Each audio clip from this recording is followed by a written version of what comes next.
Okay, Grace. This young lady is 18 years old and loves to make contacts with satellites. So that's what she's going to talk with us about today, or to us about today. It's been one of those days. Anyhow, so Grace, there she is. Take it away, girlfriend. Okay, good evening, everybody. As Hazel said, my name is Grace. My call sign is Kilo Echo 8 Romeo Juliet Uniform, K8RJU. I'm located in Holland, Michigan. We're about 30 minutes from Grand Rapids on the coast of Lake Michigan. So good evening and nice to talk this evening to you. A little bit about me. I'm 18 years old. I have my amateur extra, and I was licensed in March of 2021. So coming up on 3 years just in a few days. I'm really interested in amateur radio satellites. It's been a passion of mine since the beginning. And recently, I've actually been getting into contesting. So I'm really excited about the contest this weekend. Some of the satellite awards I currently hold, I hold DXCC, Worked All States, VUCC, and Worked All Zones. So still chasing AMSAT Gridmaster. I'm down to, I think, 15 or so grids I need for working all of the continental US. So I am part of it. I'm a third generation ham. On my left is my dad, K Delta Papa, my grandfather, K at YSC, who is just celebrating 63 years of being an amateur radio operator. And they live in Cleveland. And my grandma is next to him, W8ZJB, and then my mother, K Charlie Lima Papa, and then I'm there on the right. All three of us, my dad, my grandfather, and myself, all hold DXCC on satellite, which I think is really cool just to carry on the legacy that they have put on in front of me. I've been around amateur radio all my life. That is a photo of me at age 2, at a very young age, with my dad as he was beginning his amateur radio satellite journey. Even though I wasn't licensed right after then, I still was surrounded by amateur radio, and I've experienced a lot with my father being able to mentor me. When people think about amateur radio, they automatically think normally of AMSAT. AMSAT is a worldwide group of amateur radio operators who share an active interest in building, launching, and then communicating with each other through non-commercial amateur radio satellites. AMSAT has been doing this over the last 60 years, and we will be at Hamvention. So if you have any questions that don't get answered tonight, feel free to stop by the AMSAT booth during Hamvention. AMSAT's North America's mission is committed to continue developing experimental amateur radio satellites in higher orbits and beyond. We recognize that their obligation is to provide continuous FM amateur radio satellite service in low Earth orbit. AMSAT also understands its responsibility and necessary to share what they've learned and encourage scientific innovation, as well as promote and training of tomorrow's satellite and ground station builders and operators. And I really have experienced this as throughout operating, people encouraging me to develop my station at my house along with my father, and just learn about all of the space and everything that amateur radio has to offer. An Oscar is an orbital satellite carrying amateur radio. It's called an Oscar. Amateur radio satellites are given an Oscar number by AMSAT when they've met the requirements that AMSAT provides. Lance, Kilo 6 Golf Sierra India, built the first one, and it was launched into Leo in 1961. So amateur radio satellites have been in orbit for a very long time. Some of the different orbits of amateur radio satellites in general is important to understand because it helps you to understand how far you'll be able to communicate. One of the orbits is low Earth orbit. A low Earth orbit is below 2,000 kilometers altitude, and normally the satellite orbit time is about 90 minutes. So you'll get one pass, about 90 minutes later, you'll have another pass to your east or west there. Another orbit is medium Earth orbit, and this is a orbit that I've been really experimenting with recently with our new satellite, Italy Oscar 117, as pictured on the left there. Medium Earth orbit is between 2,000 kilometers and 55,000 kilometers in altitude, and that provides a bigger space to communicate with compared to linear Earth orbit. But one situation with MEO is that the satellites are orbiting in the Van Allen radiation belts. And in the Van Allen radiation belts, this is a very harsh environment that causes electronics to glitch. This is because the outer layer is made up of billions of high energy particles that come from the sun. And as a result, the inner band has cosmic rays which interact with the Earth's atmosphere. So satellites, it's a very harsh environment, and a good amount of the satellites that are in this orbit don't survive too long. As I mentioned, one of our newer satellites, Italy Oscar 117, was able to be a part of the Vega C to MEO in July 13 of 2022. This satellite is a packet satellite that is currently still operational. They had 6 CubeSats were the payload, secondary payload.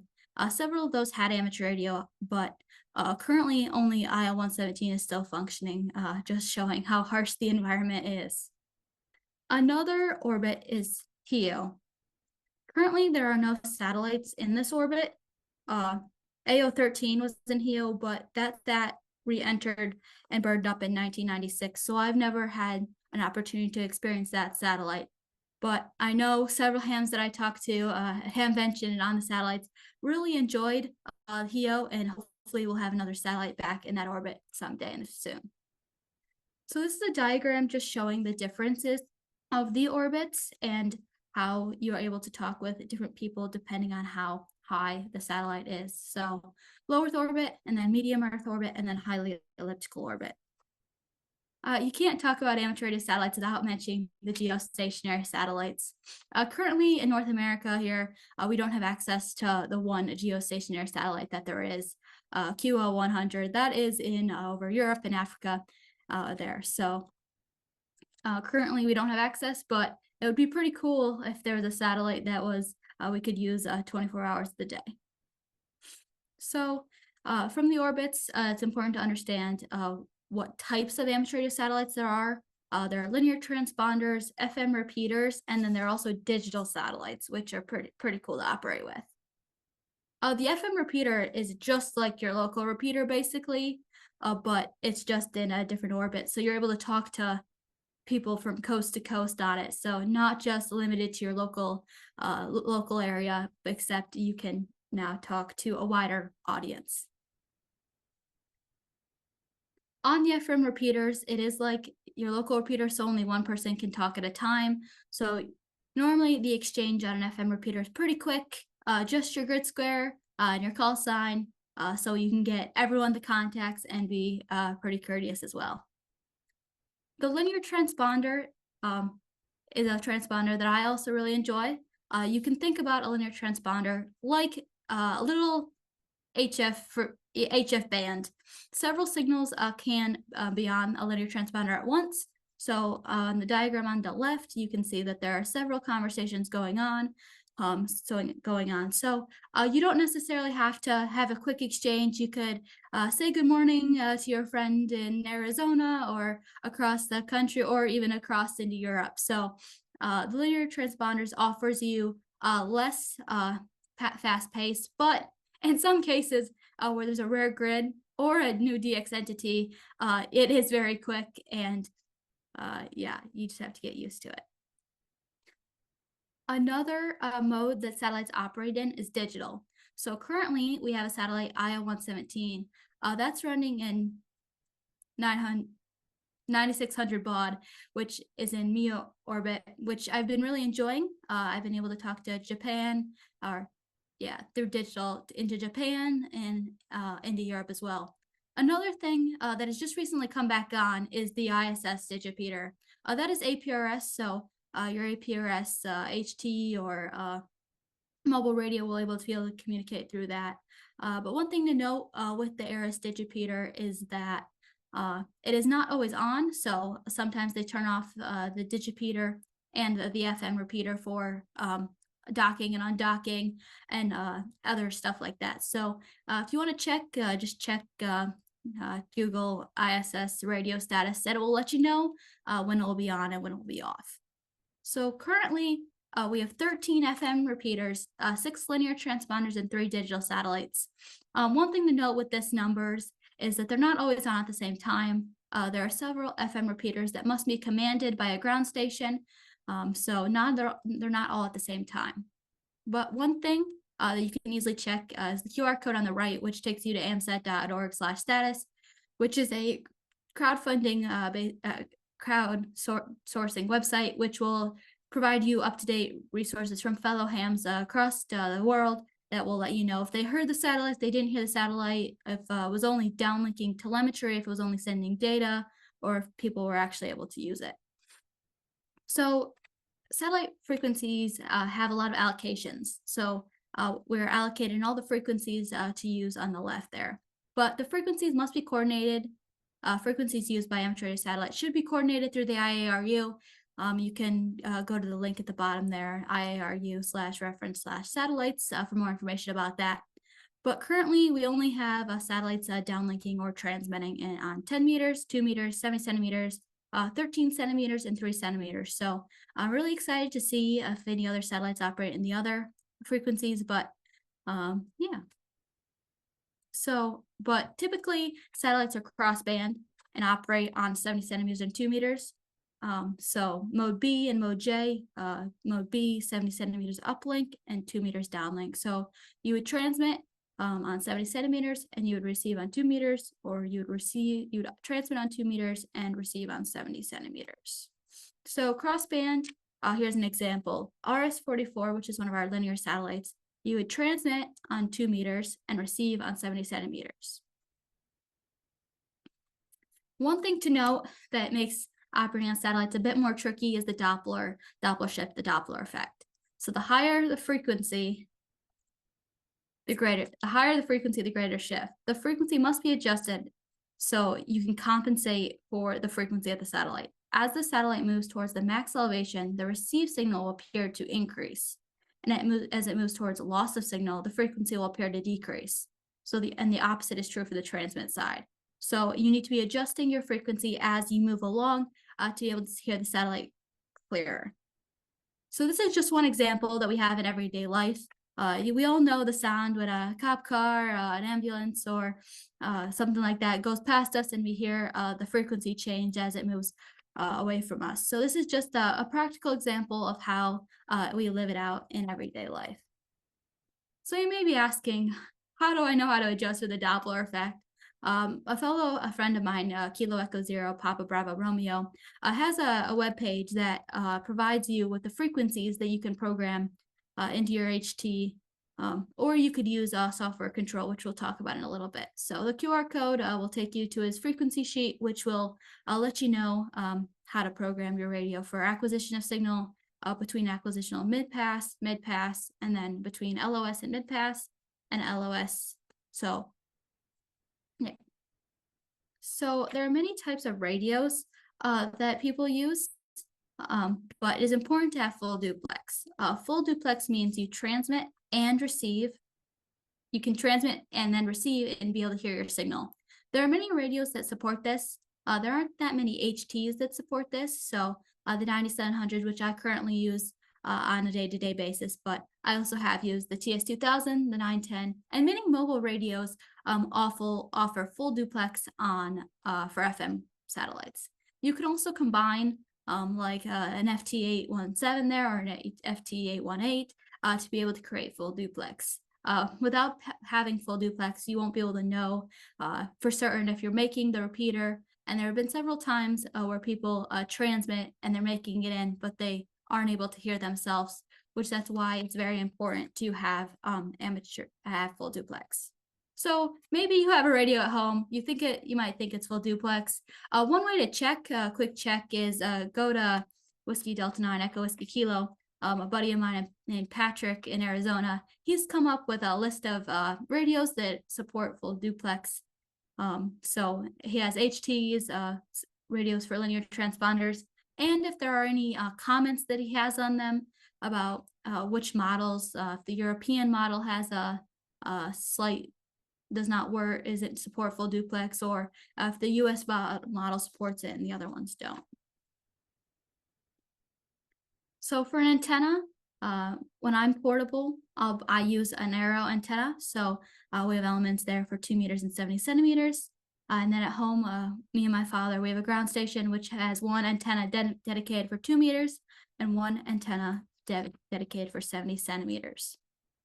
But one easy way that we do it sometimes when we're out on the go is to use 2 HTs. So you'll program one for 2 meters with the frequencies adjusted in there for the Doppler effect, and then one radio for 70 centimeters, and then just an arrow. So it's really important to have the full duplex, but having the 2 HTs is pretty common.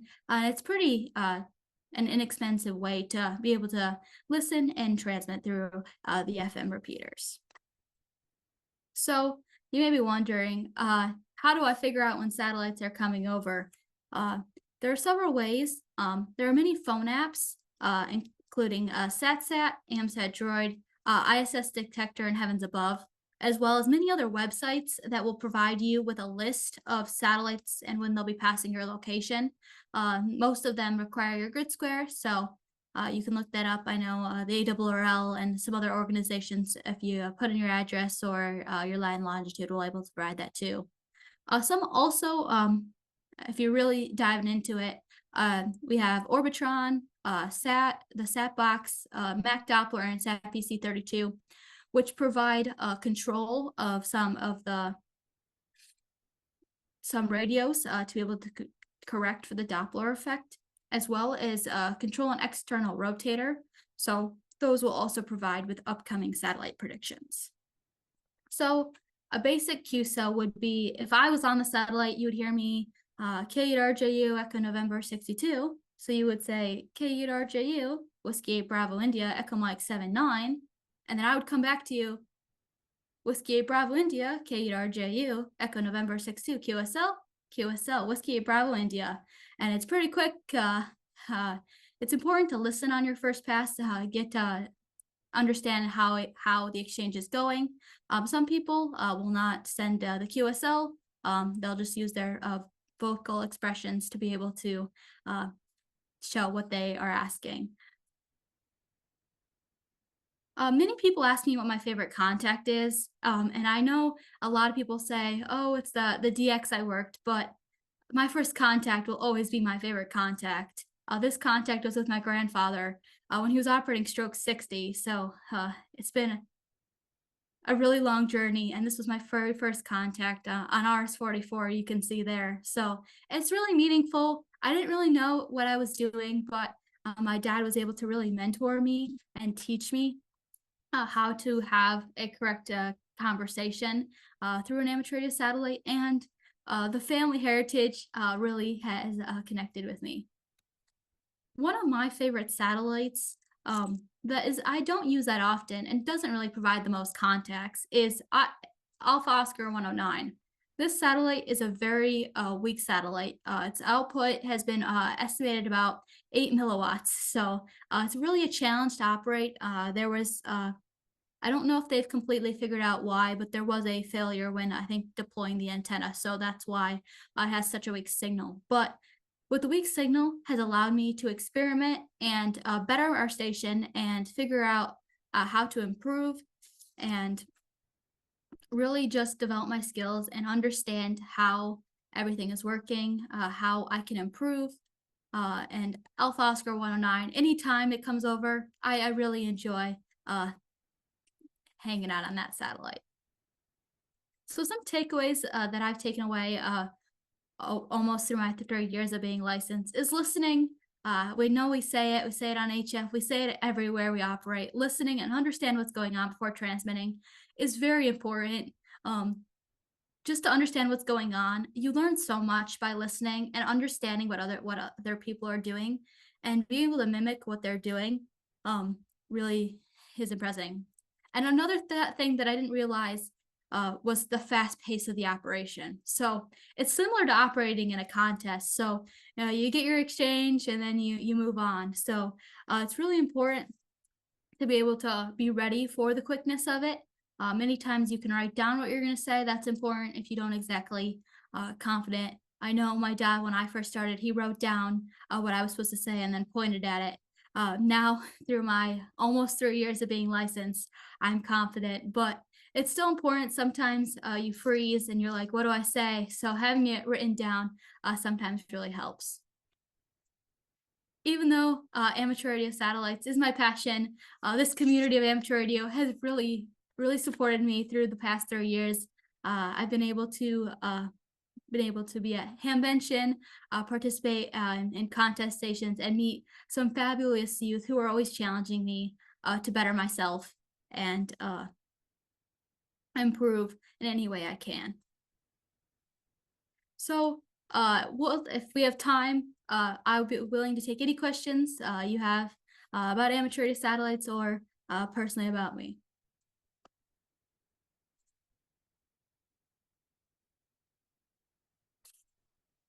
Thank you, Grace. You are a very knowledgeable young lady.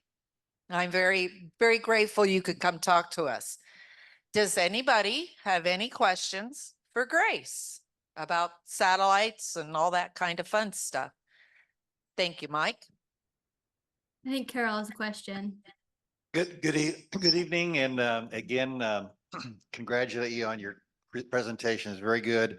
I've been working satellites for many years, and I noticed you left out A07. That is a high Earth orbit satellite that was launched in 1974, and it's one of the oldest satellites, including all the governmental satellites. So, and it's still Yeah. working, although it's limping along. In other words, the batteries gave out, but it's a fun bird. I was able to talk to Australia, New Zealand, Japan. I've been able to talk to, of course, Germany, Italy, UK, and it's still a nice bird to work with. Okay. And also, Oscar Zero. Have you worked that? I think, yeah. Oscar Zero is the moon. Yes, I actually have. Moon bounce. Yeah, Yes. I made 2 contacts actually. All right. It was supposed to be a trick question, but you knew it. That's good. Keep up looking at the birds. Thank you. Yeah. Yeah, Carol, you can go ahead. Hi, not a question, but a comment. Grace, you never fail to impress. And I think if we're really lucky, we're all looking at what the future of amateur radio will be like. So kudos to you, sweetheart. Keep up the good work. Thank you so much, Carol. I really appreciate it. Thank you, Carol. I was almost. Anybody else have any questions? Oh, we got one way back here in the back. Let me work my way back here. While you're welcome back there, I'll ask a question real quick. Okay. It's more of a comment than anything. Grace was part of the Dave Calder Youth DX adventure last year at the K3LR, working as Whiskey 3 Yankee. She did a super job, and she did such a great job that we're doing K3 Yankee this year, and she's been invited back to be a youth mentor with the group. Congrats, Grace. Yeah, thank you. I really enjoy it. Yeah, Tim is really generous and I really exciting. Hopefully, I'm excited to meet the other youth and actually contest a bit with them and mentor them as well. Okay, here's your next question. Thanks for the presentation, Grace. With this interest in radio and electronics and so on, has this led to any influence on what you're wanting to do for a living as you go out into the mean old world? Yeah, that's a great question. Actually, it has. In middle school, I didn't really know too much what I wanted to do, but I got licensed in my freshman year, so second semester, and as doing amateur radio and participating in building my station, improving my station with my dad, I'm planning on being studying an electrical engineering degree down in Cedarville. So I'm really excited about that. Cool. We look forward to see what you do as you grow. Anybody else have any other questions for us or for Grace? I mean, anybody? No? I think we All have right. one on Zoom. Jocelyn, you want to go? Yeah, if everybody can hear me. I wanted to share a quick story that I know Grace didn't mention because that's not her type of person, but I was able in 2022 to make the big contact. I was able to talk to an astronaut on the space station, and I was so excited, and I looked at my recording and it failed. I had no proof of this achievement I had just done. I reached out to Grace and I said, by any chance, would you have a recording? And she said, of course I have a recording. So she sent me the recording, and then I was able to document that I did talk to the International Space Station. So anyways, Grace, thank you very much. I still owe you for that one. Well, we'll see you at Dayton, Jocelyn. So All right. we'll see you then. Okay, bye. Okay. Anybody else online or in the room have anything else for Grace? Well, Grace, I don't think we have any more questions. You've been a wonderful speaker for us this evening. I appreciate you taking the time out of your evening to talk to our club, and we look forward to seeing you at Hamvention this year. Yeah, and if anyone has any questions they didn't get to answer or ask, or you have a question later, feel free to email me. My email's good on QRZ, so I'm pretty busy with school, but I'll try to get back to you as quick as I can.